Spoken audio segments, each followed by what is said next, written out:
Hi friends, இந்த வீடியோவில் 3 types of loops ஜாவாவில் எப்படி யூஸ் பண்ணுறதுன்னு பார்க்கலாம். for loop, while loop, do while loop. ஓகேவா? ஸோ இந்த மூணு லூப்பை வந்து நம்ம பார்க்க போகிறோம் எப்படி யூஸ் பண்ணுறதுன்னு சொல்லி ஜாவாவில். ஃபர்ஸ்ட் ஆஃப் ஆல் நான் ஒரு ஸ்ட்ரிங் அரே கிரியேட் பண்ணியிருக்கிறேன். அதாவது வாரத்தில் இருக்க எல்லா நாட்களையும் நான் இதில் வந்து ஸ்டோர் பண்ணியிருக்கேன். ஸோ இந்த ஸ்ட்ரிங் அரேவே நம்ம இப்போ ஐட்ரேட் பண்ண போகிறோம் ஒவ்வொரு லூப் யூஸ் பண்ணி. ஸோ ஃபார் லூப் வந்து ரொம்ப ஸ்ட்ரெயிட் ஃபார்வர்ட். இங்கே ஸ்ட்ரிங் அரே கொடுக்குறோம். ஃபார் ஈச் லூப் ஆக்சுவலாக இது ஒரு ஸ்ட்ரிங் அரே இங்கே கொடுக்குறோம். அதுக்கப்புறம் அதனுடைய டேட்டா டைப் இங்கே கொடுக்குறோம்.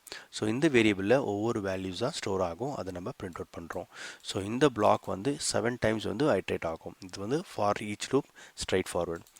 அதுக்கப்புறம் வைல் லூப் இருக்குது, டூ வைல் இருக்குது. இதுக்கும் இந்த ரெண்டுத்துக்கும் ஒரு டிஃப்ரென்ஸ் இருக்குது. வைல் லூப்பில் பார்த்தீங்கன்னா ஃபஸ்ட் எடுத்தோடனே ஒரு பூலியன் எக்ஸ்பிரஷன் வேலிடேட் பண்ணும். பட் டூ வைலில் பார்த்தீங்கன்னா ஒரு முறை இந்த பிளாக் எக்ஸிக்யூட் ஆன பிறகு அந்த பூலியன் எக்ஸ்பிரஷன் வேலிடேட் பண்ணுவோம். ஓகேவா? ஸோ டிஃப்ரென்ஸ் என்னென்னா அட் த மேக்ஸ் டூ வைலில் அட்லீஸ்ட் ஒரு வாட்டியாவது இந்த பிளாக் எக்ஸிக்யூட் ஆன பிறகு தான் இந்த பூலியன் எக்ஸ்பிரஷனே வேலிடேட் ஆகும். ஓகேவா? ஸோ வேறஸ் வைல் லூப்பில் பார்த்தீங்கன்னா ஃபஸ்ட் எடுத்தோடனே பூலியன் எக்ஸ்பிரஷன் சக்ஸஸ்ஃபுல்லாக சாட்டிஸ்ஃபைடு ஆனால் தான் இந்த பிளாக்குள்ளேயே போகும். ஓகேவா? ஸோ இதுதான் இதனுடைய டிஃப்ரென்ஸு. ஸோ இந்த 3 லூப்ஸை நான் இப்போ நான் வந்து ரன் பண்ண போகிறேன். அப்போ உங்களுக்கு அவுட்புட் நீங்கள் பார்க்கலாம். ஸோ அவுட்புட் பார்த்தீங்கன்னா ஆல்மோஸ்ட் சேம். எல்லா 3 லூப்பும் ஒரே மாதிரி தான் ஐட்ரேட் பண்ணியிருக்கு. பட் உங்களுக்கு உங்கள் ப்ராஜெக்ட்டுக்கு எது தேவையோ அதை நீங்கள் அதுக்கேற்ற மாதிரி யூஸ் பண்ணிக்கலாம்.